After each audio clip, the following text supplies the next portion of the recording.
Hey there, everyone. Welcome back to another episode of Go Professional Commentary. Well, not really professional commentary since I'm still a beginner at commentating, but this is a pro game.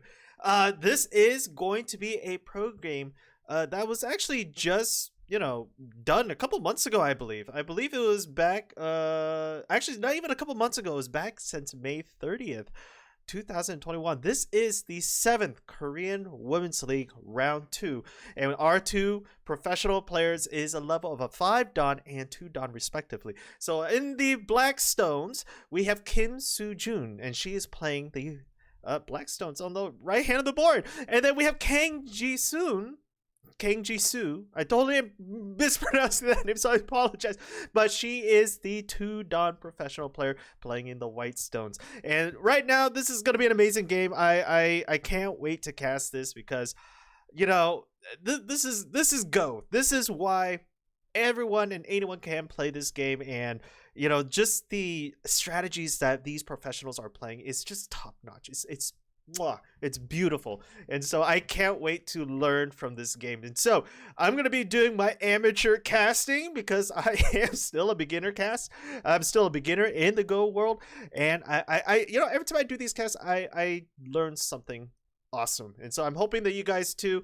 If you guys do learn something, please comment down below. I'm asking that really early because I'm very curious to see what you guys are picking up in these casts. But let's just get into the match right now. We have the standard opening. We had the standard opening from Kim. I'm gonna say Kim and Kang. So we have Kim starting on the right hand corner, taking the 4-4 star point, and we have Kang. I believe she took either the 4-4 or the 3-4 star point, and she did take the 3-4 position down here. And with the 4-4 starting position, at least from what I am learning about the game itself, the 4-4 is mainly played to gather influence later on in the game. And hold the phone, we have a 3-3 invasion right here from Kang.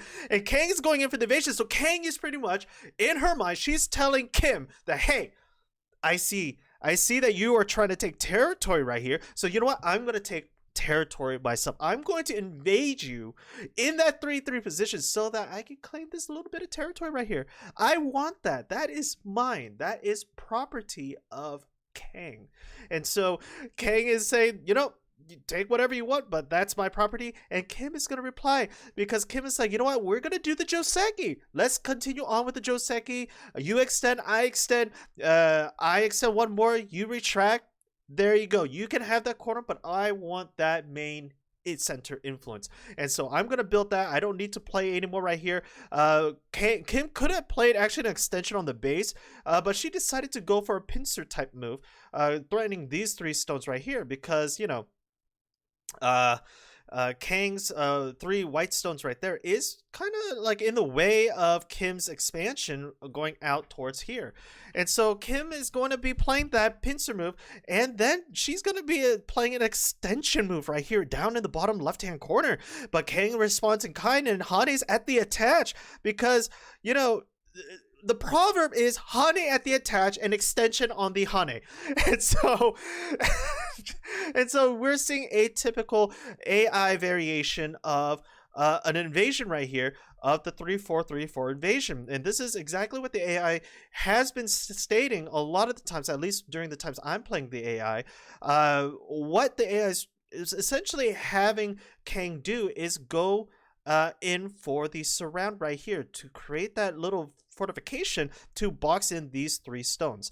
And being a professional Dan player, this is like, you know what, go ahead, try to box me in, but you know what, I'm going to cut your disconnection point, your weak points right there, and I'm going to take advantage of that because I know that these 2 stones are connected. So Kim is like, you know what, you can try to go for this round, but I'm going to go in for the cut. And so that's exactly what Kim is doing. And Kang is responding in kind. Kang is like, you know what, I got to defend my 2 stones right here, so I'm going to create a tiger's mouth shape right here so that you can't come in to disconnect me 100%. You got to peep first before you disconnect, and I'm not going to let you disconnect right away. And so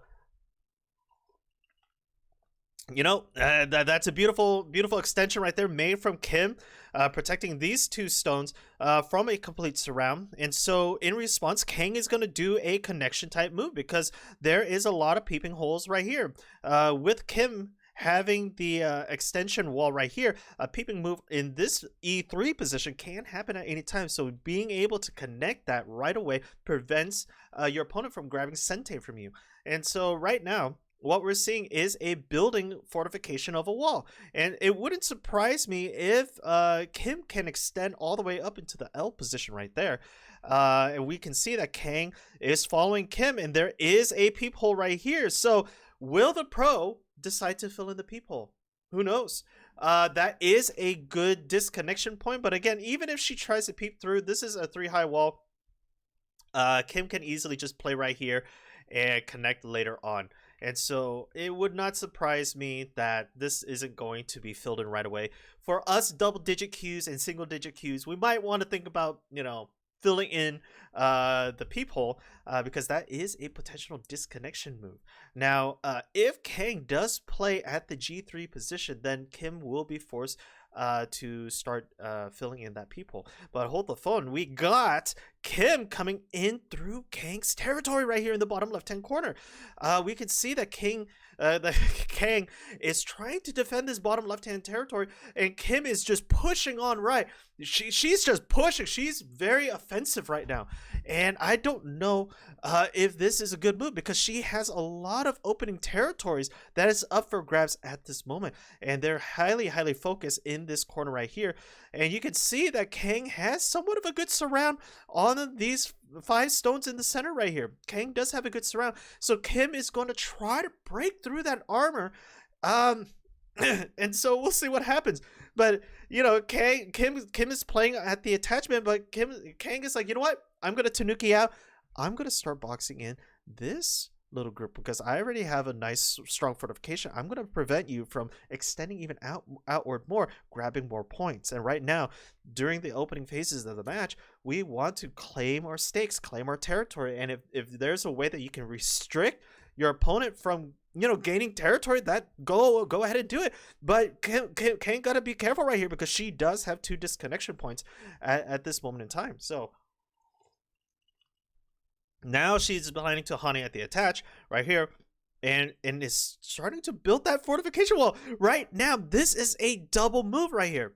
This is a beautiful move by Kang, hunting at this attachment right here on the bottom end. Now, you could do on the top end, you could do on the right hand side, but on the bottom is a really good move, because you are 1 step away from connecting your 5 stones here to these 3 stones over here.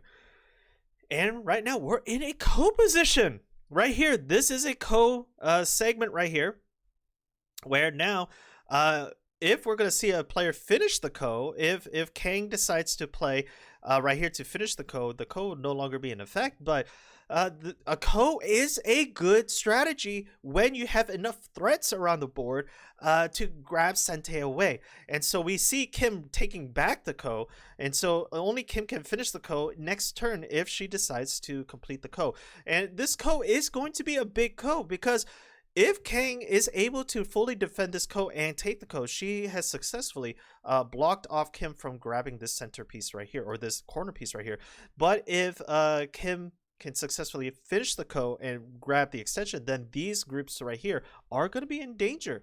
And so right now we're seeing that back and forth between that infinite rule, and we can see that the players are taking advantage of the because this is a big This is a really big This amount of territory is not chump change here. This is like 20-30 points. I could be miscounting that. Maybe 10, 15 points.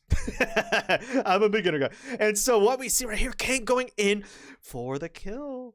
Kang is going to go in to prevent Kim from retreating at any other position. And this is a beautiful move by Kang, because right now she could play right here. She could play right here to disconnect these 3 stones. And this stone right here is going to prevent that escape. And so right here, ooh, Kang is going in for the extension right here. And threatening is going to go in for a double Atari next move. And this is going to probably force Kim to play in this area. This is a double Atari move right here. So if Kang decides to play here next turn, these two black stones will be in danger, and essentially Kang can increase her influence right here towards this position of the map. I don't see of a way that Kim can get out of this, but Kim is trying everything that she can to protect these three stones right here, and I think these are a wonderful move right here by her. She's pretty much telling Kang, it's like, you know what, you could try to take it as much as you can. I'm a 5-dan player, even though 5-dan 2-dan isn't really a big difference at the professional sense, but Kim is going to take that, you know, rating and try to, you know, play a little bit of a psychology right here. I think this is a psychological move more or less. But Kim is also going to be playing more of a disconnect move. Like I said, these three stones in the beginning of the map has a tendency to get cut fairly easily. So if Kim can find a way to completely surround these stones right here, even though it's a long shot, if she can cover those 5 liberties right here, she'll be able to successfully gather this whole bottom corner to herself. But right now, that's exactly what she's doing. She's going to force Kang to extend outwards, but Kang now has to make the decision, is 1 point worth it or not? And Kang can read this, right? So if Kang kept playing and Kim kept playing, what's going to happen is Kim is eventually going to surround these 5 stones, and that's not something that Kang wants. So Kang decides to play at the tail end, threatening this stone in Atari, while, you know, potentially going to go forward with that extension later on and capping Kang off. Okay, or capping Kim off, if that makes sense.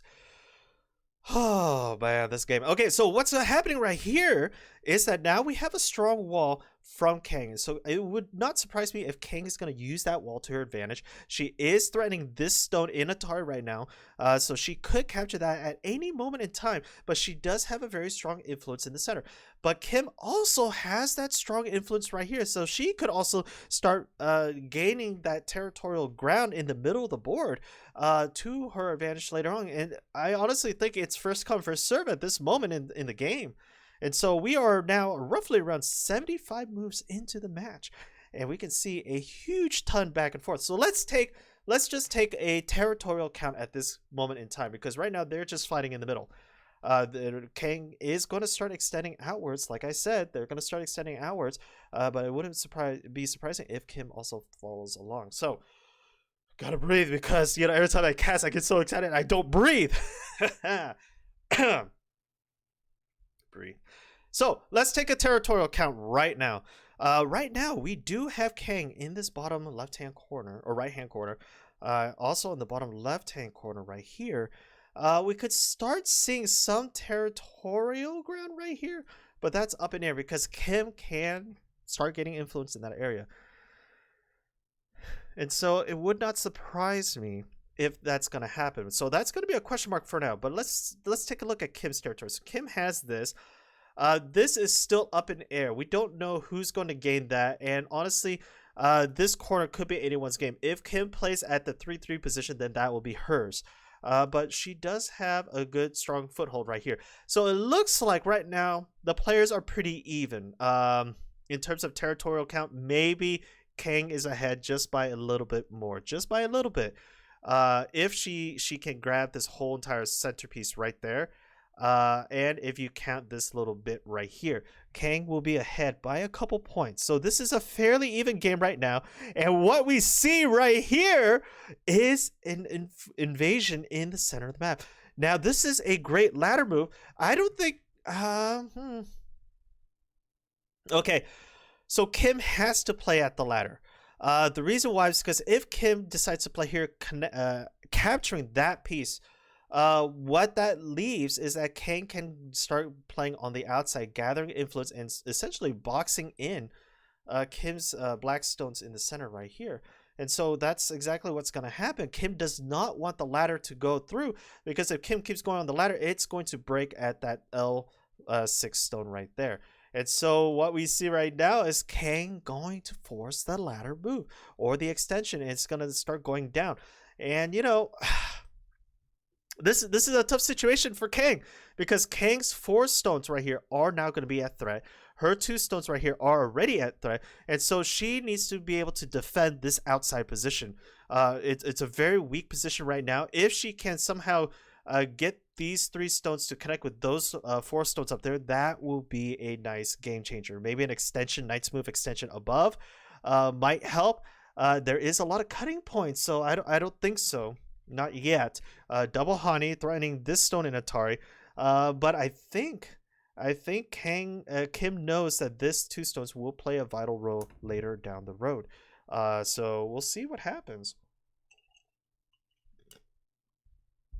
We're gonna see what happens very soon. But you know, let me make sure my phone is on silent while I am paying attention to this map. And so, like I said, Kang does see that this is a weak group. There's a lot of black stones surrounding this one group right now, and so she has to find a way to extend out. And so I believe what she's trying to do is exactly a Knight's Move. Like I said, a Knight's Move away. What did I say, guys? But like I said, I think she's trying to find a way to connect these stones with this group right here, because this northern upper leftmost group is also fairly weak. There's not a lot of stones that is there to supplement and support this wall. And so by encompassing, by starting to build that little territory right there, these stones are going to be a much more effective means to surround Kim's stones right here in the center, or in the upper left hand corner, upper left mid corner. Okay, but there's still a lot of positions, like I said, a lot of positions open right here, and so Kang is going to take full advantage of that. She's going to play a couple spaces away just to give her a buffer, because this is a 3-man wall right here, and so she knows that if she plays too close, she's going to get surrounded fairly easily. This is very hard to break through, so she's going to play a somewhat of a safe distance away and play a Knight's Move away from this stone right here, and potentially grab this little middle territory. It wouldn't surprise me if Kim plays a Kasumi? Komi? Whatever you call that, move right here to try to restrict Kang from gaining greater influence in the center. I'm just going to take off these headphones. I don't think I need these headphones right now. So, okay. And so what we see right here is that, Kim is going in for the surround. Kim is going in for the surround, guys. Oh my gosh, this game right here is a lot of, if I was in this position, there's going to be so much back and forth. There's already a threat of a surround up here in this upper left hand corner. There's already a threat of an overall capture down here from Kang on Kim, and now Kim has to deal with this bottom expansion right here. And so Kim is going to try to do everything that she can to pretty much contain Kang from expanding, but because she's so focused on multiple fronts right now, Kang is solidifying some points, and so Kang is doing a great job solidifying this point right here, potentially even getting a surround on those groups right there and containing this. And now Kang is extending even more and threatening this position right here of Kim, and so Kang is doing a great job spreading Kim's attention out. And this is a psychological warfare right now. I don't know. I personally, I think that I would love to see Kim gathering some expansion points right here just to solidify some territorial points. She already has a lot of influence right now. I think she could sacrifice a move or two just to gain these territory, because if Kang finds a way to just break through, that's going to be a huge issue. Kang already has a nice wall coming in. She's developing this influence right here, and so it would not surprise me if she starts expanding outwards in this position, threatening this stone right here, or even going in for that 3-3 invasion, which can happen at any moment in the game. And so, oh man, as a beginning player in Go, that's what I'm seeing. Maybe these damn professionals, they might be seeing something much more further down the line. But for me, basics, fundamentals is always important. At least when I'm learning anything new, the fundamentals are so vital. And the fundamental of just gaining and expanding territory and solidifying those points might cause Kim to essentially lose Sente in the game. And so what's happening right now is Kim is very, very focused on preventing Kang from spreading out too much. And so she's going to start defending. She's going to start on the offense and going deep into Kang's territory right here. And starting a peeping move right here for the disconnect. But I don't think that's going to work because, Kang has such a good connecting stones right here. She's going to start surrounding this, and this could potentially be a stone throwaway. And so, oh boy. This is a tough game because what I can see right here is that these stones right here are now going to be somewhat in trouble. These two stones are already in trouble right here, right? So, Kang can come in at any time to capture those two stones. But if those two stones are left unmatched through the remaining of the game, these 5 stones, potentially 8 stones right here, might be in trouble because you do start seeing that Kang is starting to surround, or Kim is starting to surround these white stones right here.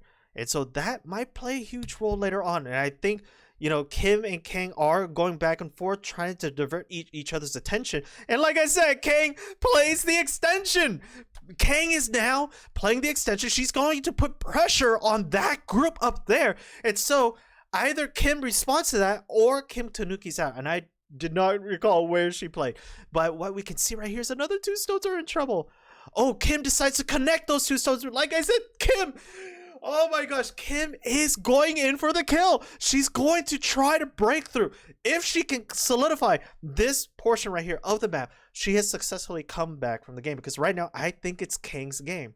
Kang has a lot of points already solidified in her corner. She has 1. She essentially has this one right here. And she essentially, I think she has this one too. Maybe a little bit of this, 3, right? Kim's territory is like right here. 1.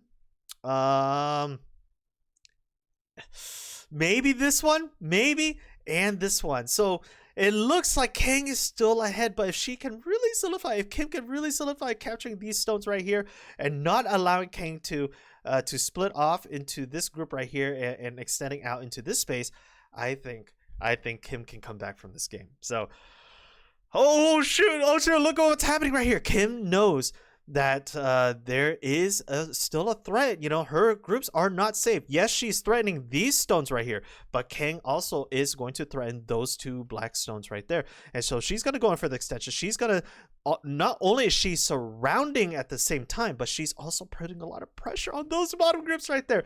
So, and this is what I mean, guys, at a professional level, efficiency is what we need.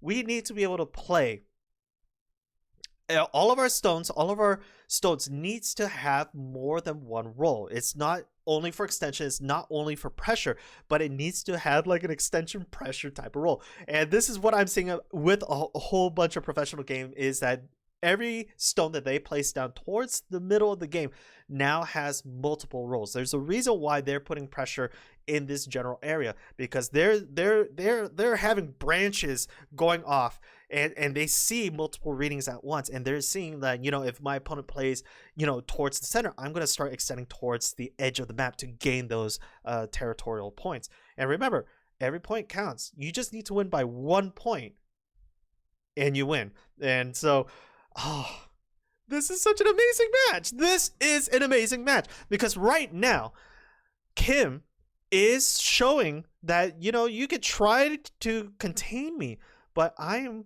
gonna probably try to capture these 3 stones right here. I have successfully surrounded you right here, and this is also another Ko situation, mind you. And so if Kim wins this Ko, which I think she just did, there's another Ko right here. Okay, there's another Ko in this general area because this is still at Antari. If Kim is allowed to win this Ko, she has successfully come back from, a losing point, where she is now commanding these individual stones, not these, but this whole top right left-hand corner. And so this is such a close match, and now Kim is doing a forcing move, forcing these 4 stones, forcing Kang to play in this position. And it wouldn't surprise me if Kim starts extending out, putting even more pressure, because there's only 2 liberties left, or maybe a connection at those 2 points. Those 2 points are extremely vital right now. If Kim can contain these stones might be in a big trouble very, very soon. And right now Kim is extending out and putting pressure on this white stone as well as this overall white group right here. And it wouldn't surprise me if Kim starts expanding out this way towards the north, and solidifying her middle presence of the game. So right now, honestly, it looks like Kang knows that this is happening, and so she's gonna start forcing this forcing move. And there is no room for 2 eyes. There's no room for 2 eyes. This whole black group right now. Okay, Kim, you have to do something. There is a threat on your doorstep that, you know, you don't have 2 eyes. This group right here is in trouble. It's gonna force.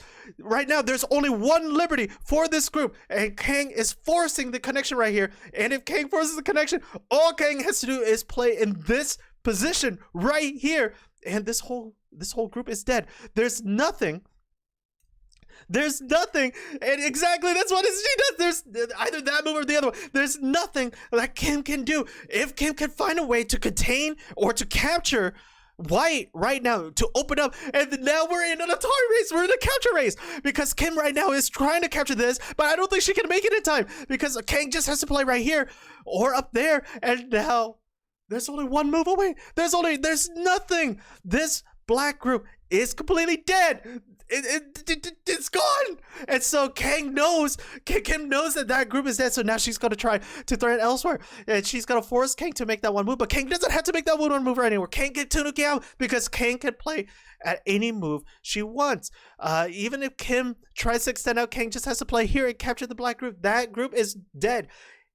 You don't need to play the Atari anymore. But remember, just remember, if Kang forgets that this group is still surrounding a couple of her white pieces, and if Kim can secretly play a double threatening move, a double Atari move in any way on the outer perimeter of what's surrounding these black stones right here, then Kim can successfully save those stones.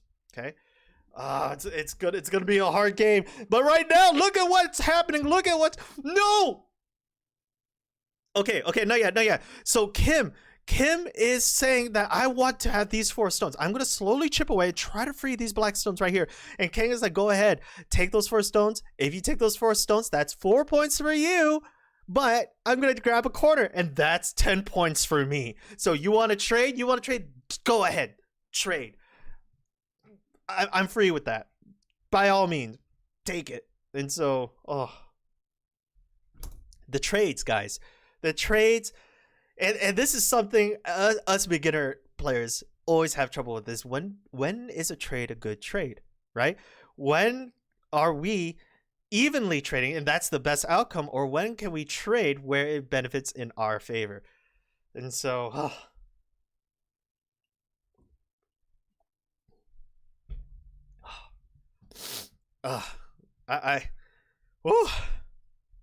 my heart. Guys, I get so riled up with games such as this, because it's such an adrenaline rush and I'm running out of breath, and it's just, we can see a very common Joseki pattern right here. And so what Kim is saying is that I want the wall on the outside to be able to build influence in this general direction right here. Kang, you can take the territory. I'm just gonna build my fortification right here and gather these points. This is land of Kim. Right there. That's essentially what Kim is trying to say right now. And Kang is like, go ahead, take it. By all means. I'm going to defend my point territory. I'm going to defend my point territory right here and be able to push you through. But I don't think that's a good move. I think Kim has to extend out, forcing Kang to do an extension right here. But if Kim extends 1 more right here, then Kang is going to leak through, going outwards. What, Kang? You're giving up these 2 stones, and this is such an amazing match. This is such an amazing outcome because Kang essentially is saying, Kim, take it. These are 2 stones. That's 2 points. If you do that, I'm going to surround you. I'm going to gain this middle influence. And then I have a strong influence right here. I got a strong influence right here. And I'm going to go on all 3 sides and push in the middle. And your 2 points that you got from me, I might be able to get 4 points later on. Oh, man. These mind games, guys. These mind games. And look, what we see right here is now a bamboo's joint forming. We can see a surrounding is coming. Kang is going to start solidifying her boundaries right here and start gathering this as point of Kang. And this is Kang's territory right there. And it wouldn't surprise me at this moment if Kang decides to extend downwards. And so we just have to wait and see what's going to happen really, really soon. And so, oh my gosh, I can't wait. Oh, this match. Oh, so.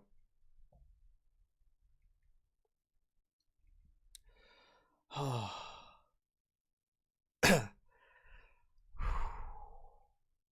I'm just breathing, guys.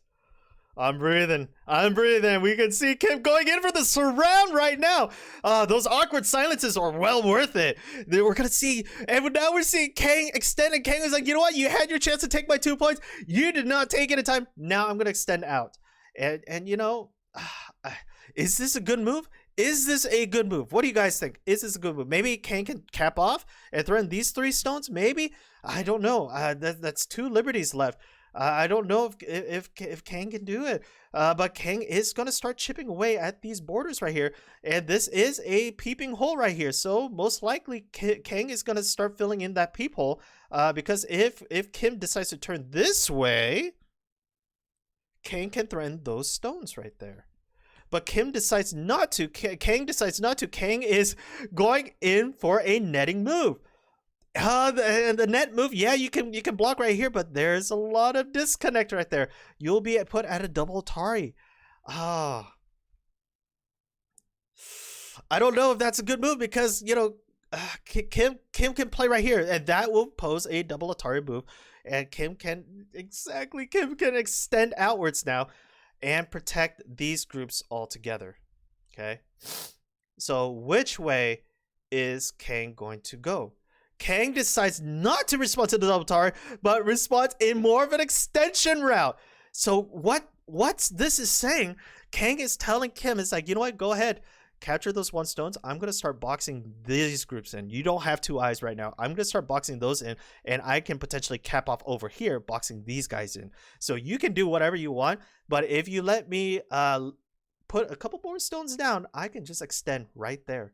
And there's nothing you can do about it. You can try to grab this corner, go ahead, but I'm gonna extend and I'm gonna start boxing you in. Oh, the game plays, guys, the game plays. So Kang is now playing right there. She's gonna extend up. Oh man, just the amount of strategies, these 500 IQ point moves. It's insane. It's phenomenal. It's amazing to watch these players just unravel their strategies and just, oh, my head. It is, oh my gosh, this game. And what we see right here is Kang is now trying to solidify the points down in this region. Well, we do see an extension in the line right here. So let's take a look at why she's trying to extend. I believe she's gonna try to connect these groups together right here and solidify these 5 or 6 points. Now remember, she is on line 1. The territory is found on line 1. There's a couple points to be given there. Hold the phone. Remember these 3 stones from back in move 20? Or move 30? Now Kang is starting to go in for the kill. Oh my gosh! If Kim decides to disconnect right here, that's only 1 liberty. Kim is now going to be forced to connect. Oh, that's a beautiful move. That is a good move. That is a beautiful move. I think Kang is going to connect right here. There's nothing that Kang can do to save those. Oh, man. Kang. What are you doing? You're gonna connect it. Oh, you're gonna connect it. Why did you move that move? Are you trying to say that? Oh, why did you move there? Is Kang gonna start playing in the middle right here to prevent two eyes from forming? Ah, what was the point of that move? Why did you play there? What was the reason to play that move? Wow. I don't know. I don't know what that move is for. I really don't know what that move is for. But what we see right now is that these stones are dead.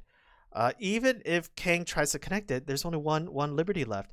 And now Kim is trying to connect with these these four stones. Oh my gosh, this game. What is going on, you guys? Oh. As you guys can see, I'm at loss for words right now because I am now stumped as to what is the story that's unfolding. What is this? What is the strategy? They're playing in so many levels. They're playing like 5,000 IQ points, and I can't even keep up. And this is a phenomenal thing about pro games. I just. Oh, I can't keep up. And right now, yes, Kang is gonna force a forcing move on those three stones, forcing these three moves, and potentially she's gonna possibly play down here, forcing the connection points in those. Right now, she's going to disconnect these groups right here and solidify this as her territory. Ooh. Okay. All right. So at this moment in the game, let's take a territorial count because right now it looks like we're getting into the end game. There's a couple territories that is left. So this is territory of Kang, right? This is possibly territory of Kang because she's now expected to extend down that way. This is territory of Kim. Okay, this is potentially territorial Kim. This is Kang's territory, that huge group right there. This is Kang's territory right here. This is territory of Kim. And this is territory of Kim for now. What else? And that's it from what I see. I think in this game, Kang is winning. The 2 professional player is winning at this moment. Yeah, I think Kang is in the lead at this moment in the game. And we are past 200 moves right now, and we're hitting in the end game. And she's in such a massive advantage right here because of these points that she's obtained right now. One, she has 6.5 additional points due to the Japanese Komi. But 2, she has 2, 4, 6, 8, 10, 11 captures plus 11 territory after the capture. So that's an additional 22 points in her arsenal. I think she's won. I think that this is game, set, and match. And right now, all the players are doing is now strengthening their borders, strengthening their fortification. They're going to take up as many neutral points as they can. But I think Kim is so far behind, I don't think she can, even if she took all the neutral points, right? One, give one kind of thing. I don't think the neutral points is going to do anything for her. I honestly think that what she has to do is find a way to capture this group of stones. If she can find a way to capture that group of stones and keep this group alive, then and only then will she have the win. I mean, there's only 3 liberties left on these stones right here, and there's only 1, 2, 3, 4 liberties left on those group of stones right here, and 2 liberties left on those stones. And so, you know, but unfortunately, she's only 1 liberty away from getting captured. I don't think she's going to make it. I don't think she's going to make it. Unless she's able to break through this whole entire centerpiece right here. If she's able to break through that whole entire centerpiece, then maybe she might extend downwards. Kim might extend downwards and try to grab the whole entire middle. If she can grab the whole middle, maybe that will be a tiebreaker. Maybe she can catch up and tie. But I think that with the 22-point lead right here, just by capturing those stones, I think Kang has won. Well, at least right now it's 11 points. So, we'll see. But you can see right now, Kim is trying to go in for that connection. And, I did not see that there was still a ko there. There was still a ko. But you know this, this black group, this oh guys, this black group right here is completely surrounded. It's completely surrounded. All Kim has to do is create 2 eyes to save this black group. But if Kang can find a way to destroy those 2 eyes, she would ultimately overtake the whole entire game. And that's and if okay, if the Ko is not and this group now is completely surrounded. This group is completely surrounded. There's no room for 2 eyes. Kim. Kim has lost it. Kim has lost it. Oh no, Kim lost. I don't think Kim can come back from this game. I think that's game, set, and match. She's lost this group, and she's lost this group and this group. There's no 2 eyes. And with the final Komi take, I think that's game, set, and match. And yes, Kim decides to resign this match. What a game. What a game. Kang has completely obliterated. Her surrounding game was phenomenal. The placement of her stones, the efficiency of her stones was spectacular. Oh man, a lot of the stones that she placed down was not only putting pressure on certain groups that Kim had, but was also used as an extension to gain middle influence of the game, of the map. And her reading, oh my gosh, this game! I'm sweating! Oh my gosh, this game. Oh. Alright, I'm gonna see how many points Kang was ahead, because I feel that she was roughly around 30-40 points ahead in this match. Let's see the estimated score value. Estimated score value right there. After the points was solidified, Kang won by 11.5 points. 11.5 points? Really? That's it? Wow, it wasn't actually that far off. I thought it was 30 points. Holy crap. 11.5 points. Kang has won by 11.5 points. Guys, seventh. I think this was the 7th women's tournament in Korea. This was such a wonderful game. So guys, if you like this game, please comment down below. Tell me what was the key move that you guys saw. Tell me what Kim should have done. I honestly think because she did not solidify the top positions over here early in the game, that led to her falling out and losing those easy points that could have been taken fairly easily. And so I personally think that was my opinion. I think that she should have kind of solidified her early game a little bit more before engaging in direct conflict right here in the bottom left hand corner. But let me know what you think, guys, down below. Tell me what other matches, professional matches, you would like me to cast commentary on, and if you guys have any games that you guys would like me to commentate on, please send them in below. Put it in the SGF file and send it to me through the email, or just notify me through the YouTube comments. Announcement on Discord is going to be coming up very soon. I'm still in the creating a Discord channel for our YouTube family and for this amazing game as well. So be on the lookout for that Discord. But this was an amazing match. Congratulations to both of these professional female players from South Korea. You guys did a phenomenal job. Kang, congratulations on your victory. So until next time, guys, see you guys in the next Go commentary.